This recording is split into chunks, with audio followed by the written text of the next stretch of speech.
very happy to be here. Let me start with the next. So you all know Phil. Let me start with our next speaker. So Engineer Saif Mashat. Engineer Saif Mashat is the Saudi Arabia Managing Director for Vmware. He is a digital transformation expert and an experienced business leader focused on helping and enabling governments and enterprises embark on the next generation technologies. He's a renowned thought leader and speaker and focuses on topics surrounding countrywide digital transformation and industry trends. Thank you very much. Dr. Taghreed Al-Sarraj is the CEO and co-founder of Upskillable. Upskillable is a virtual assessment platform that helps companies screen, select, and develop job candidates. Dr. Al-Sarraj was a research fellow at UC Berkeley and was also part of the B20 Future Work and Education Task Force in Riyadh 2020 and is now supporting the Indonesia 2022 effort. She's also a best-selling author, an opinion columnist in Arab News, a Women Entrepreneurship Day ambassador for Saudi Arabia, as well as the recipient of the Saudi British Alumni Award in 2019 for her social impact work in the community. And last but not least, please welcome Ziad Matar. Ziad Matar is a founding partner of Meditari, a co-founder and CEO of Coconut, and sits on the board of Potential.com. Ziad wears many hats. He is a parallel entrepreneur, a thought leader in emerging technologies and entrepreneurship, and a firm believer that with the right talent powers innovative businesses. So we have very little time and a very exciting speakers, great speakers, and very exciting topics. So I will dive straight into it. I hope you can all still hear me. Education has not changed much for many centuries. It's been very much the same model, a teacher-centric, the teacher talking at the students for all these centuries. Yet we've seen a transformation and an inflection point starting to happen before COVID and accelerated during the pandemic. So I would love to hear from each one of our speakers. What do you think the role of technology is going to be in this transformation that we see ahead? How drastic is this transformation going to be, and what is the role of technology there? Maybe we start with you, Dr. Taghreed. Corona hit, the pandemic came, now we have accelerated within the technology, within the educational sector. Before I even go into that, I want to give you a quote that I really liked. And I think it's Winston Churchill that said it. And it says, when disaster happens, it's a laboratory for innovation. And so when this happened, we've now transformed a lot of our day-to-day education into using the technology sector. We were already using technology, but we speeded ahead using that. Now, the changes that has happened is dramatic. The environment itself has changed. We moved from teacher-centered into student-centered. So now with the technology we have chatbots that could actually help and support as a tool for teachers in the classroom. So that is something that is being rolled out and it's going to be very active. It's like a teacher support system. So all these new technologies that are coming in are going to change what we now know as the technology sector in the education. But it's not going to stop at that. It's just going to accelerate even further. So the innovations that are coming are massive. The students themselves are going to be self-paced learning, meaning that not everybody is going to go at the same gradual steps. They're going to be more individualized learning, so they progress according to their ability, so we don't leave anybody behind. Also, the students that are not interactive in the classroom, they now have their voices being heard because the technology that they're using, they could actually talk to the teachers. If it's in the classroom, they could put their input into the classroom of what's happening without maybe raising their voice because they're shy, they're whatever personality. So the students are being into the everyday, what's happening in the classroom. Before, maybe it was more of the information was being given to them, and they are sitting back and just getting the information. Now they are interacting, and that's just a bit of a big shift. Thank you very much, Taghreed. So the technology really enabling the student-centric approach. Phil, what would you like to add on the topic? I would agree with that. I think absolutely the rise of super personalized learning is here. I think the cat is out of the bag. The student is now empowered. We've been forced to adjust the way we teach to make our education on demand much more flexible. I think students will demand more of that flexibility. Will be more of an understanding of the whole student in terms of personalization. I think the ability to use data to really, really personalize education is amazing. It's controversial around privacy, but there's been some extraordinary case studies of people being able to target intervention and improve access, improve completion, particularly for non-traditional students. For example, in America, massively improved completion rates by using data to understand the hiccups, the stopping points, the challenges students are facing as individuals. So I think personalized learning, absolutely. I would say also the death of the lecture has been predicted a lot, but I think the traditional face-to-face lecture of a sage on the stage and a large group of passive learners is dying. I think people are really understanding that is not really the most effective way of educating now. In person is going to be essential. I think it's so valuable, but the idea of it being in a traditional format, that hundreds of year format, it's being challenged. Evidence is suggesting it's not working. So the flipped classroom, get those sorts of lectures online, spend more time face-to-face in more active learning, group learning, small group learning. And my final point really would just be around assessment. I think we're starting to understand now we've had the forced challenge of assessment. Well, how do you invigilate an online exam? How do you test someone's knowledge when you're not meeting in a huge lecture hall and sitting in rows and in silence? This idea that a 3-hour exam with 4 essays, that's not life. I think universities are understanding that now, that we should assess people's skills and talents differently. So that's my 3 suggestions. I'd also say the predictions of the death of the university or the mass disruption of the university, I would say, working in the university sector, I think are exaggerated, but there's certainly an awful lot of disruption coming. We'll talk more about that. That's very interesting. So very, very interesting technology really affecting every part of the value chain of education delivery. Engineer Saif, your thoughts? I think technology have already transformed education already. We talked about the pandemic a lot, and I think the technology and the willingness of both the teachers and the students have saved education during this very difficult time. The pandemic actually accelerated the adoption of technology. We've been talking about digital transformation and remote working, remote education for quite some time, but the pandemic actually made this acceleration quicker. And I don't think we're going back to the normal education face-to-face that we used to have.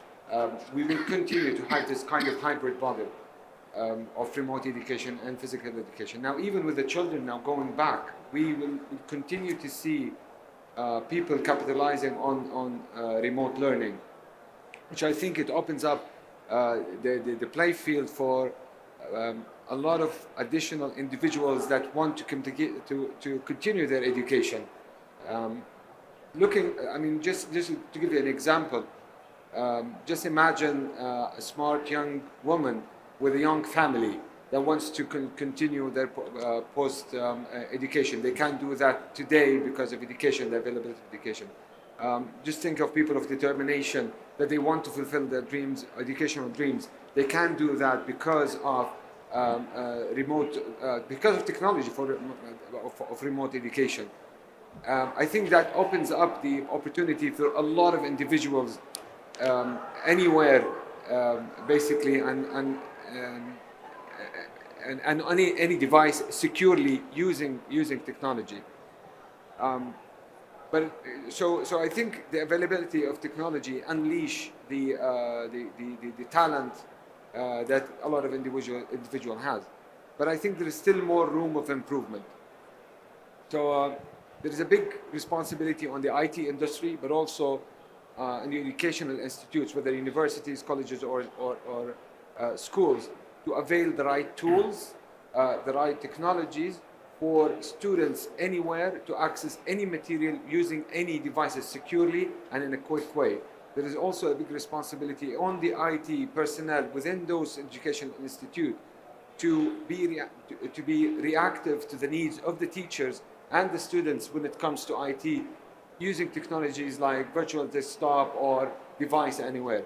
So big responsibility on the education personnel, but also on the IT providers like ourselves.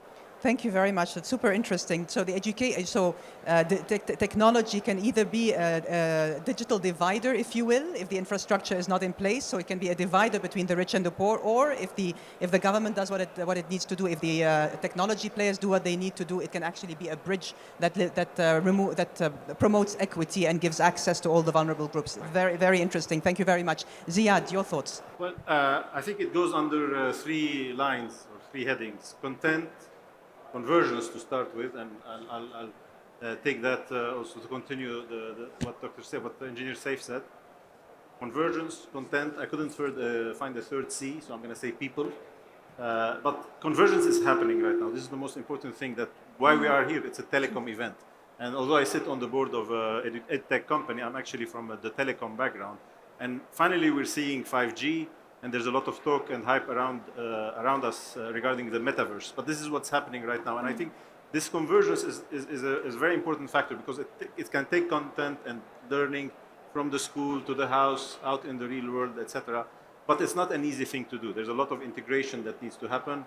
There's a lot of onus on IT companies, but also on telecommunications companies, on the governments to put frameworks so that these things work together. As they said on the previous panel, we were thrust into this online education age, and Zoom was there to really reap the benefit, but there's nothing else that was working at the time. So now is the time to bring these things together and connect them. And you know what, convergence has been around also for a while through these phones. And this brings me to the content, because these devices, the smartphones, have been a great platform for bringing very interested content to kids and to all of us, to be honest. And what I see is our kids are asking, you know, why are we learning sine and cosine? Why do I need to write an essay about Shakespeare? How is that relevant to me? Yet, you know, when we have a road trip, they program the playlist ahead of time, and it's not music anymore, it's podcasts, and we listen for 3 hours to Neil deGrasse Tyson talking about astrophysicists, and if the road is less than 3 hours, they're going to say, hey, can we make a little detour because we want to finish this? So there's a lot of engaging content out there. Now, we cannot perhaps make every teacher a Neil deGrasse Tyson, but there must be a way to integrate that existing content outside into our curriculum, instead of just trying to force them into learning it the old-fashioned way. And then people need to be trained to take care of this technology. So the kids are the easy part. They adopt technology very fast. We've all seen it, but we need to train the teachers. We need to train the parents as well to carry on this convergence or adopt it very well. But also we need to train them, particularly the teachers, on the content. There is this art of storytelling that is missing, and that again, education can happen online for that purpose, and help the teachers get up to speed with things. Thank you very much, Ziad. Very good. So the third C is the human capital. Very good.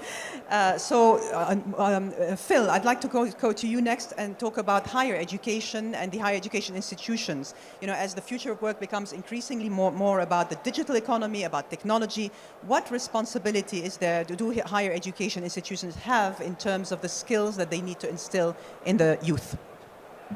That's a really challenging question. I think a lot of the conversations today have been around the idea that we don't need universities anymore. You know, we can do bite-sized courses, we can do micro-credentials, we can upskill throughout our careers. What do you need a traditional 3-year residential experience for? But actually, I think one of the opportunities the universities have is to actually instill those much more broad-based skills that come with a sort of comprehensive, multidisciplinary environment. So I think we heard this morning about the need to tell stories through data. So we want the data scientists, we want the people who are fantastic with numbers and data, but we need the humanities and the humanists to understand how that gets interpreted, how that gets analyzed. As we grapple with the fourth industrial revolution and the kind of jobs we're going to be seeing in AI and augmented reality and the metaverse, we're going to need ethicists, you're going to need deep thinkers who think about what it means to society. How is this rapid technological change driven by the corporate sector going to affect public life, liberty, freedom? Huge questions of ethics, you know, even in self-driven cars, for example. So I think universities have that opportunity to say, okay, there's a skilling revolution happening with micro-credentials and upskilling and job-relevant skills. But we need a learning revolution that universities can stay part of, because it's about the softer skills, learning to be resilient, learning to solve a problem, learning to overcome challenge, meeting people from different cultures on a campus environment, the social side. So I believe that actually the liberal arts model that does combine sciences and arts and social sciences, that blend becomes really important. And I hope universities can keep that special space for themselves to say that type of education is necessary, because we need that for the fourth industrial revolution. Even if it's all STEM, we need those humanity skills in there. Very good. So as robots and AI take more and more space, it's our humanity that's going to survive and thrive. And how do we make sure that universities keep giving in that space? Dr. Tagreed, I'd like to talk about something related to this: the growing skills mismatch between what education providers today are providing and what the labor market needs. What are the urgent steps that education providers need to take to bridge that skills mismatch? Okay, so we all know internationally what we teach at the university is not what the job market really needs now. So there is a gap, and this gap is going to be expanding if we don't quickly move for changing the education or the curriculum or the programs in order to meet the needs. So it takes about from 2 to 4 years to change a curriculum and adapt it, and even sometimes 6 years. So if you're talking this much long to change something, while the job market is so fast and trending in different ways, this is not going to meet what the job market is going to need. So this gap is going to still be there. So the only way to bridge that gap is to start getting bite chunks of knowledge, skills that we know that the job market needs. Now, I agree with Phil that the universities need to find their niche there and quickly get on board so not to lose their place and their value.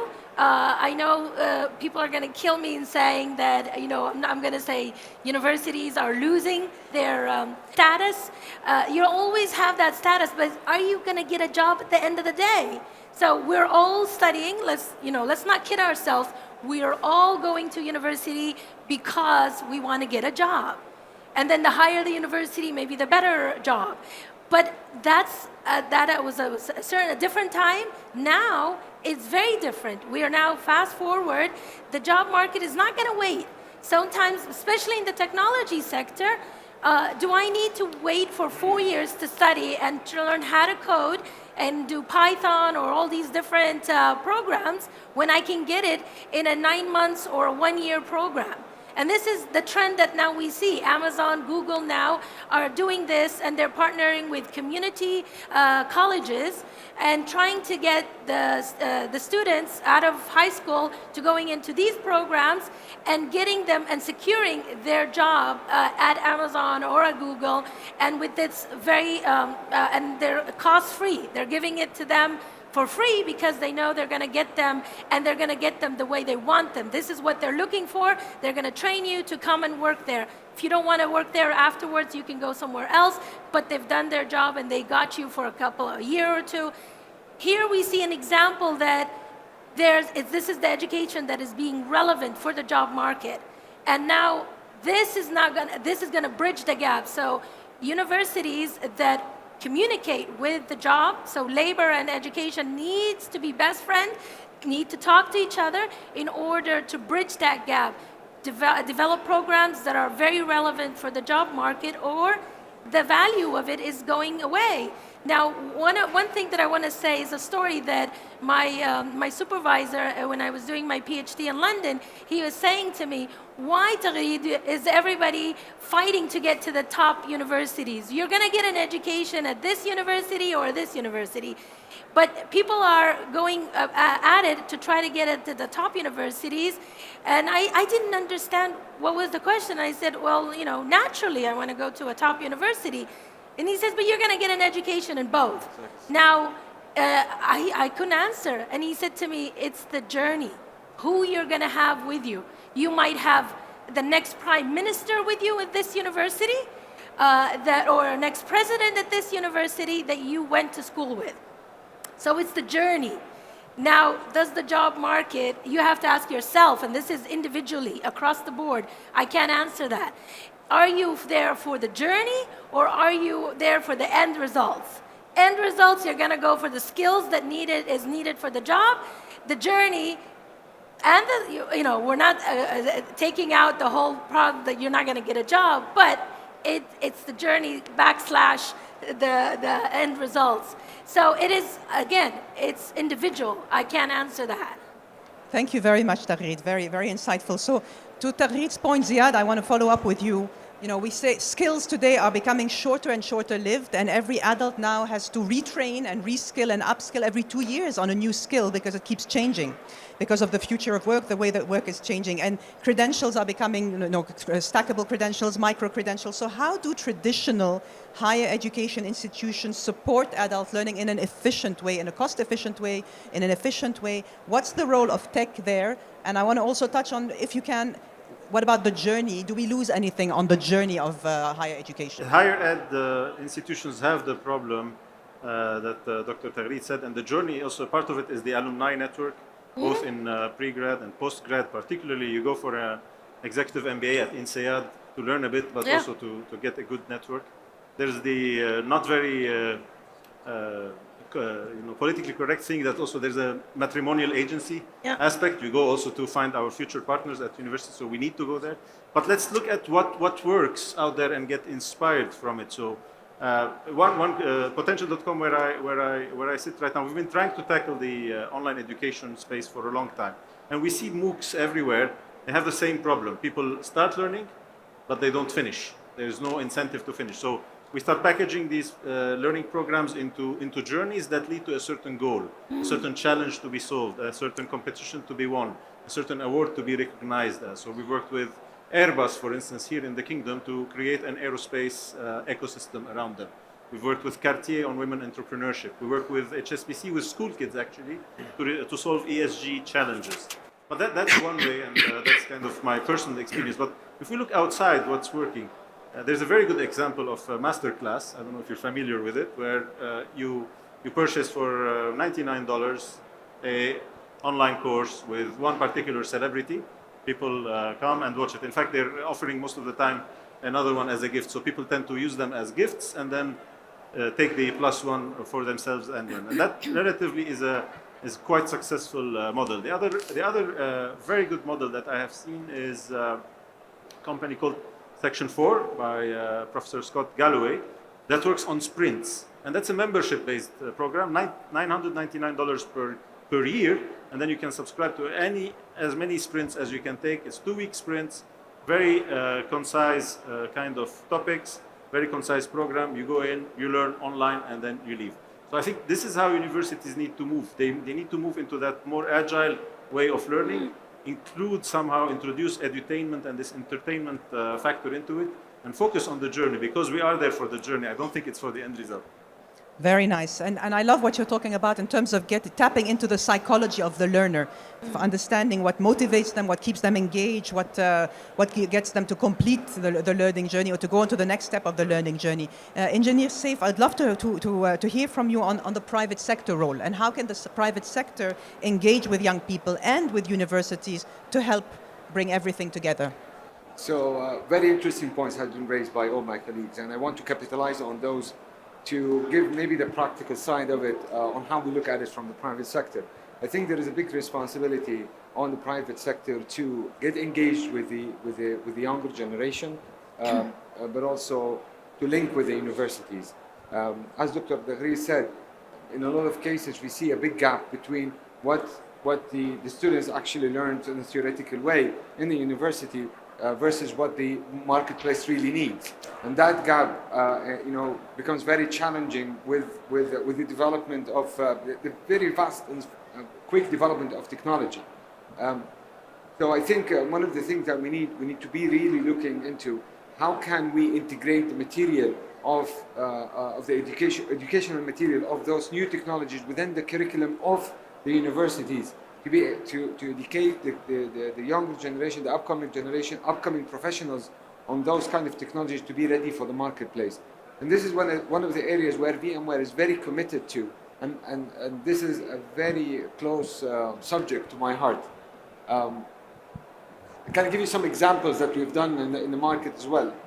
Since VMware started its operation in Saudi Arabia in 2017, we have partnered with Prince Sultan University, where we built together a program called E2E, so Education to Employment Program. We take the students who just graduated, we put them in a very intensive 9 months program where they get all the certification that they need on selected technologies, trending technologies on VMware, but also we get them trained on soft skills, project management, and combined, they become ready for the marketplace, basically ready to flow and to run with it. We've been graduating anywhere between 50 to 80 students yearly for the last 5 years from both genders, and all of those students get hired before they finish the program. So this one program that we are doing, but also we went even more. We have something called Vmware IT Academy, where we give access to all the universities, to the universities that are part of the program, obviously. We give them access on the material, on the technology, to integrate them into their curriculum. So the students actually learn those technologies that are actually getting implemented in the marketplace ahead of time. So when we're there in the market, they are ready. And we have that partnership with 2 universities in Saudi Arabia, Prince Sultan University and Princess Noura University. Last thing that I want to add in this point as well, we just signed an MOU with Prince Sultan University yesterday to create an innovation lab where not only theoretically the students are going to read about it, but also we are going to implement all the technologies within the facilities of Prince Sultan University, where the students can go and play around with the technology, build their own use cases. And we are also going to, I promised Dr. Ahmed Yamani, the director of the university, to bring even actual use cases from the market for those students to set it up and work with them and with the customers on those use cases. My point here is that there is a big responsibility on the IT sector, the private sector, to get engaged with the universities, to bring those technologies early to those young professionals. It's very funny because just yesterday I was at the Ministry of Human Resources discussing a project about skill and how the private sector needs to do. And this example from Prince Sultan University was given to me as a very successful. They were telling me that everybody got a job, but so very high success rate. Something really nice happened yesterday. Dr. Ahmed Al-Yamani was passing by our booth, and one of our employees were representing for him one of our technologies, and that student actually is a graduate from Prince Sultan University from that educational program, and now into VMware presenting to the head of the university. That's So amazing. it was a great story. That's amazing. Phil, I want to go back to you, and we talked about the examples here, Prince Sultan, Prince Noura University, but there's still this talk in general that universities agree are becoming less and less relevant, etc. So how do you tackle that question, especially when it comes to tech careers? Are universities losing their relevance? Funnily enough, actually, I was at Princess Sultan University yesterday learning about this project. So it's Publicity. I didn't get that memo. it's a very good case study of universities having to think harder about careers. Like, I think there'll always be the sort of reputation economy where most parents probably say, I want my son or daughter to go to a world-renowned brand. So there's a brand issue, a reputation issue that's always going to be there. That's, as you say, more of a social sorting hat. It's more about the actual social credentials of who you meet and who you network with. And that's possibly an unfortunate issue in the sense that it does mean there's often inequality issues. But I think that will always exist. But that's up for grabs now, because how universities respond, those ancient reputations that might be hundreds of years in the making, can be turned over quite quickly. We've got so much more information, so much more data on universities, that if they're not delivering for their students in the right way, if they don't respond to the digital transformation in the right way, their reputations will change. So I think there is that element. I think they just have to get with the program. So we're seeing some really interesting examples. For example, in Singapore, the National University of Singapore, you graduate, but you stay enrolled for 20 years. They've got a new program that says you can go back and back and back, and that you're always welcome to use their facilities and come back and matriculate, because they understand lifelong learning has to be embedded in higher education. It's not just you've got your 4 years and goodbye. So working with your alumni, letting them come back, that's massive. In Britain, there is a government-backed move to penalise universities who provide degrees that don't offer jobs. There's an uproar in Britain because it seems very mechanistic, very data-driven. But it's basically if you take on too many undergraduates who are paying 9,000 fees and your employment rates are low, the government will name and shame and introduce penalties and financially punish you. And they hope the market will weed out bad provision. So the British government's really hoping market forces end bad provision and bad value for money provision. So there's a lot going on. And there's also a sense, I think, of just universities having to understand that there's some great things about 300, 400, 500 years of tradition, but there's also some things that actually are no longer delivering for the student. And it's about, for me, it's all about that blended experience. Keep the best of face-to-face, keep the positives of a cloistered environment to really think deep and challenge and question received wisdom and go into deep thinking, problem-based thinking, but also recognize you have to be super relevant, super linked to the jobs market. So it's a balancing act, and some will get it right and some will get it wrong. Very good. I'll ask the same question to Dr. Tahrid. So are universities losing their relevance, especially when it comes to tech careers? And to Phil's point, does lifelong learning need to be embedded in universities? Well, let me answer the second one first. Lifelong learning in general, that just has to happen. It cannot, when we just saw cases of changing so fast and so and pivoting in the real work life. So lifelong learning is here to stay. So if you think you got the degree and you're done, think again. Even for me as a PhD holder, I'm still continuing to update myself, upskill myself on new things. New things are happening around me. It's not that you got that degree and under your belt and you're done. So that, and I like the example that 20 years, can you imagine 20 years after you have your degree, you can still go back. I'd love that. It's just that opportunity that you can go back. It is something that to me, maybe I'm that kind of a person thinking that if you don't evolve yourself, you're dead. Don't think that you got it and that's it. No, in work, in life, in everything. So in the sense of the first question, what was the relevance of the universities? Now, the smart universities that are going to always work on being relevant, delivering programs that are much needed in the job market, they're the head of the game. They're the ones that you're going to see, and they're going to continue and they're going to flourish. But I can tell you that, and I know I've said this again, and I've also written an article in Arab News if somebody wants to reference it. Is university degree needed anymore? That's the title. So to me, and just don't kill me. I know this is very. I got a university degree. I'm not saying that because I got it, I don't think it's relevant. Some people are not cut out for a university degree. Let's just be very honest. Some people are very good in picking up very quick skills, and they excel in it. And maybe that's even you can see that in the tech world, because you don't need that 4 year and you don't need the 30 theory behind it. You just want to do it.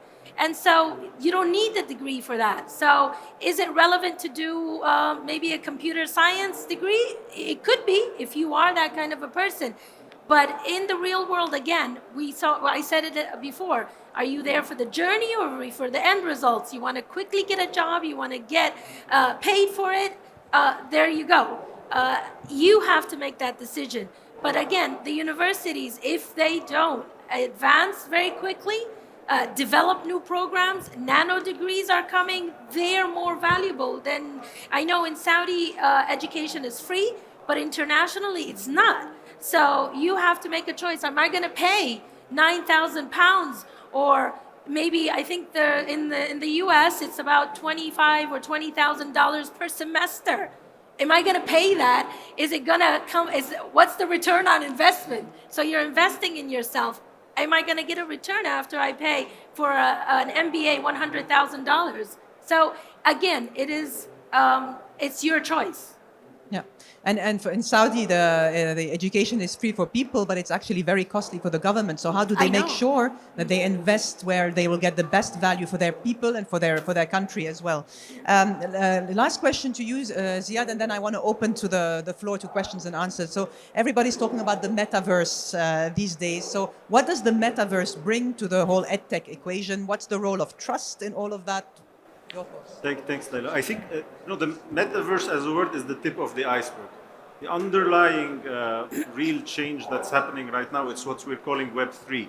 So Web, as we all know, was started like 40 years ago. Almost it was Web 1 or Web, and that was the promise of a completely democratized, decentralized ability to create stuff, share stuff, and connect it, etc. Turns out very quickly that we realized it was very difficult to navigate. Then suddenly we started inventing portals. We had Yahoo and directories, and okay, where do I find this and when do I find that? And then search became better and better with Google came in. Then Web 2 came, and then some people said, look, you know what, we're gonna organize this for you, and we're gonna serve you exactly what you need. Facebook will show you what you need to see, the algorithm will take care of everything, etc. Web 3 is coming now to rewake, if you want, what started with Web 1. Like, how do we decentralize this? How do you use the blockchain to establish these decentralized autonomous organizations where decision-making can be brought back to the network, it's shared everywhere, it's distributed and decentralized. And now if you think about that trust element that in Web 2 we gave to the likes of Facebooks and others, in the education world we give it to educational institutions and government. We say, we trust you. We trust you that you're going to teach our kids. We trust you that you're going to have the right teachers giving the right curriculum, and that we trust you that that diploma at the end, that certificate is real and true. What if we didn't need to trust anyone? What if trust was completely embedded and decentralized? And when you think about it in practice, I have a teenage son. He comes to me and he says, Dad, what's an index fund? I'm like, you tell me. So he explained to me. And then I said, what did you learn about that? He said, on TikTok, there's this influencer who talks about this. So TikTok, the algorithm is actually doing well relatively. I mean, I know that we think they are the big bad wolf, all these social media networks, but at the end of the day, the algorithm is serving the best content out there. So how can we bring that best content out there, but without giving all of that trust to one or two commercial organizations? How can Web3 and the blockchain distribute that content creation to everybody? And here's the second and third element of Web3, that the third one being the metaverse, the second one being crypto in this case. What can we do to actually allow people to monetize their talent, monetize their passion? I want to talk about your financial future as a kid. How do you reward me? I want to talk about the history of the peninsula in the year 200. How can I get rewarded? This is where crypto and coins and currency can play the role. The third level, of course, goes back to the first intervention that I said. That's convergence. So metaverse brings in convergence. It's phones. There's a virtual element that personally have reservations about. I think it's going to be more of an augmented element. That's why I think the metaverse really was invented when AirPods started selling everywhere, because suddenly we're plugged in without even carrying anything, and we're listening to stuff and we're talking to people, etc. So I think the third element is that convergence where we started the discussion today. Super interesting. Thank you very much, Ziad. An exciting future ahead. I'd like to open to questions and answers to the audience. So if you please, very good. Thank you very much. So you introduce yourself very quickly, and then the question, and tell me if you have a preference who you want to ask. Go ahead, please. The microphone. The gentleman at the back. Assalamu alaikum. My name is Jafar Al-Rashid. I was intrigued by the idea of the gap between university education and the market. And I would love to always see that gap existing in a controlled manner. That is, there's a very famous Arabic poet who was producing poems that are very difficult to understand. And one person said to him, why don't you say what is understood by people? And he replied, why don't people understand what is being said to them? So instead of being driven below the standard, raise the standard. So I would love to see that technology providers invest more in the R&D in Saudi universities to drive the technology, not just bring the latest technology to be understood and mingled with, you know. So we would like to see more Saudi research and development driving the technology, the new technology in the market, rather than just being a receiver. Absolutely, absolutely. And I think that's exactly where Saudi Vision is heading. Thank you very much. The lady at the back, please. Sorry. Hello, thank you. I'm Dr. Deborah Middleton from Dammam Al Salah University. We teach design and architecture. And in the presentations I've heard today, this is a large issue. When we start digitizing learning, we are studio-based. So we are falling behind and having a lot more difficulty teaching students to draw, teaching students to design architecture or design products when they're online. And we're waiting for, I mean, Autodesk is great for Revit, AutoCAD, but there's an emerging gap that's becoming larger and larger. And the university is the core for the studio. I think the same thing, I would like you to talk to me about research and how you see research and R&D when we're looking at education, STEM, and design happening in an environment that is no longer a university. Because the university brings that environment of collaboration and cognitive convergence with students when they're collaborating in person. That doesn't happen necessarily as fluidly when we're online. Phil, would you like to address this question, or does someone want to? I've always liked this idea. We had an exercise years ago at Times Higher Education where we sort of asked our community, you know, what is a university for? And one of my favorite answers was that a university is there to prepare you not for your first job, it's there to prepare you for any job. And I do think that's one of those important issues that you mentioned around the research environment, for example. If you immerse a student in a world where new knowledge is being created by professors at the top of their game, they're in an environment where they're natural explorers, they have natural curiosity, they're naturally in a laboratory solving problems, or in a seminar room sharing a challenge.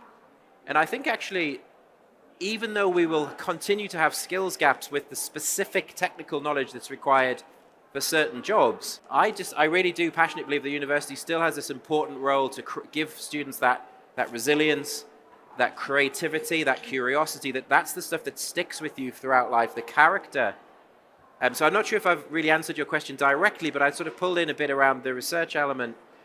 But I do think there's something unique about a university that prepares students for resilience and curiosity that has to be a characteristic that stays with them. And they can upskill in bite-sized chunks all the way through, but that fundamental learning to learn is a big part of it.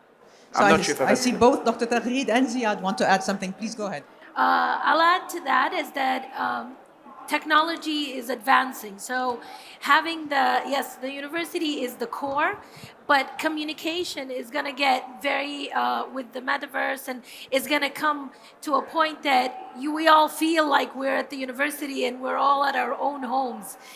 We're going to communicate with each other on problem solving. It's the skills that you have that you can apply at that point. Now, that's why you have to have those skills. So you can research, you can validate the information that you have, and you can collaborate and as well problem solve. And all of these are the skills that are of the future that the job market needs, but you're now doing it even not physically at the university, but you're in this metaverse, and Ziad is going to add that. But the technology is advancing so much. Now think about 2019 and now we've advanced so much. Just wait for another 2-3 years. I predicted that in 2027, will we ever need the university degree? But now with this advancement that's happening, we're going way fast than what I thought. It could be 2025. I'm not saying eliminating, and I'm not even advocating no university degrees. I'm saying it's all about personal style, what you want, but what are you looking for in your education? And Ziad is gonna. That's true, and what I saw, I think it's the hands-on element maybe that we're missing. And I saw we ran a global entrepreneurship competition last year, and the winner for the MENA region was a lovely lady called Fatima from Egypt. She has a startup called Praxi Labs, and she recreates lab environments in the virtual world it's a screen, it's not even 3D, but where all the calibration is done to the standards of a real lab, all the elements done, but accessible to students, nothing that is for scientists or super high-end kind of institutions. And so that's the idea. How can we replicate? In this case, it's a chemistry lab. You can do the experiment. You can pick up your different elements, put them in a picture, see what happens.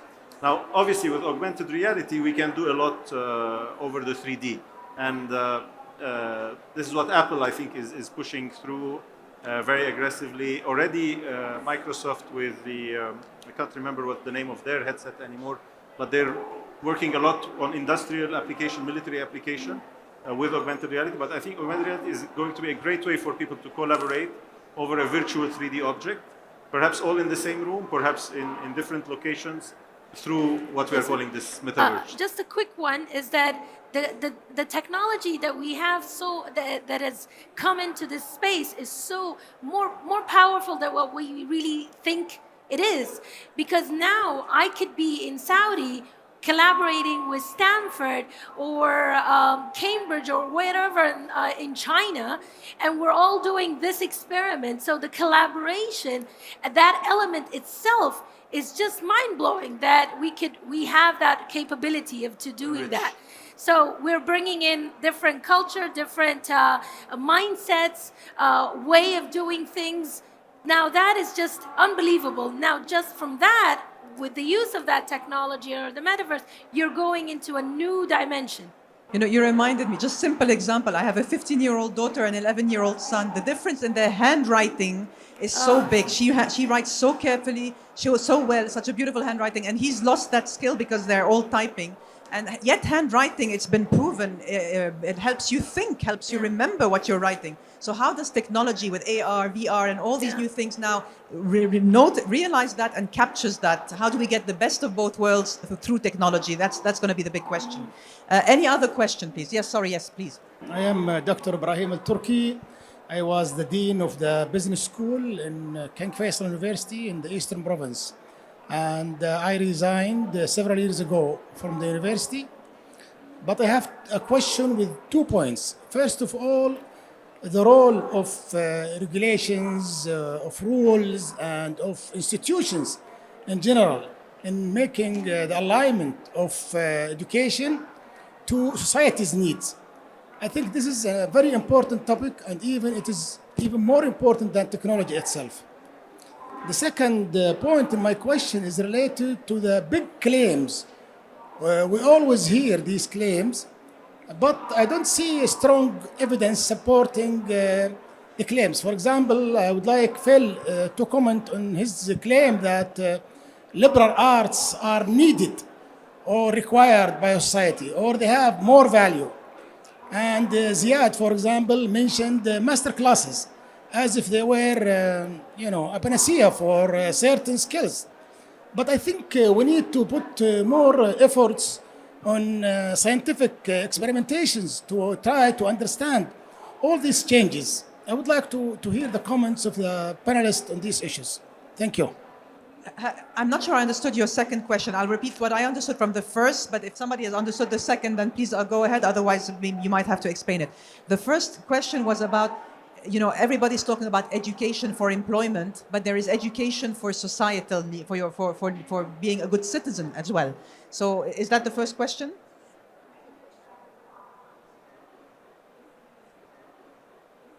This is part of the question. The bigger issue is the role of rules, regulations, institutions in making the alignment to the society's needs, which include the private sector or the market needs.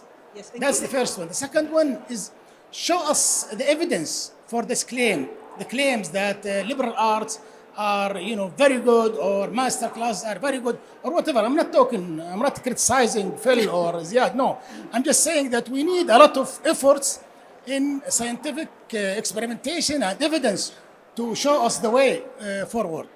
Very good. Phil, do you want to tackle the second point in particular? Yeah, I think, look, it's a question of really trying to understand jobs that don't exist yet. And how do we prepare people for jobs that don't exist yet? We can train people in coding, we can train people in all sorts of specific technical skills. How do we train them now for jobs that don't exist? Of course, you keep upskilling, but there are core characteristics, core soft skills that I think are going to be there with you throughout life. So I think that's the point I was trying to make. The interesting thing I found when Facebook announced it was suddenly now going to be Meta, and they announced a round of research proposals. The first call for research that came from Facebook or Meta about understanding the metaverse was to ethicists and philosophers and social justice campaigners. You could say it's a little bit late with Facebook, but their first move into the metaverse was not, oh, we need more coders and developers. It was actually, we need to understand the social implications of this profound change that's happening to society, to our employment, to the world. And that's what I'm trying to say. It's not, I haven't got much hard data in terms of the skills that are needed, but actually the World Economic Forum, the future skills report that they do, if you look at the top 10, I would say probably 60-70% are actually soft skills. It's leadership, communication, resilience, problem solving. So I think it's about blending it. I completely accept we don't want a nation of historians. I did a history degree. We don't want too many of them. We want those technical skills, but it's balance. It's mix and blend. Engineer Saif, do you want to add anything? Well, I wanted to talk about the first point, which is the regulations around how can we, if I understand the question correctly, how can we put some regulations around the private sector to actually push with the government and to raise the skill set in the country. If I get you right, I am working for Vmware now, but I worked for many other vendors in the past. I know that each one of them have programs that are specifically for universities. There are a lot of collaboration programs with the university. Are we getting the benefit of them all? I can tell you with comfortably no. There is a lot we can do, and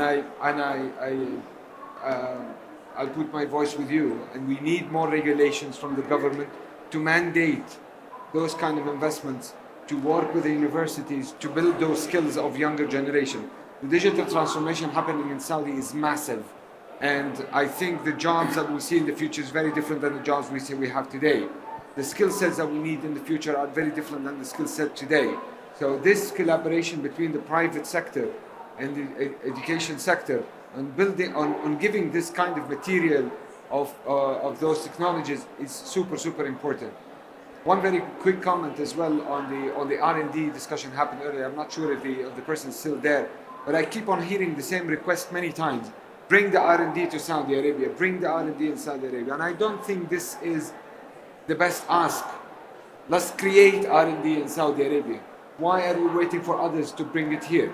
Let's collaborate. So rather than going and asking different technology vendors, bring the R&D in Saudi, let's create use cases where we can collaborate on R&D. This is how we're going to bring the skills back to home. Thank you so much. Unfortunately, we ran out of time, but we could talk about this forever. Thank you very much. Dr. Tagheed, Phil, Engineer Saif, Ziad, thank you so much. Thank you everyone for your presence. Thank you. Thank you.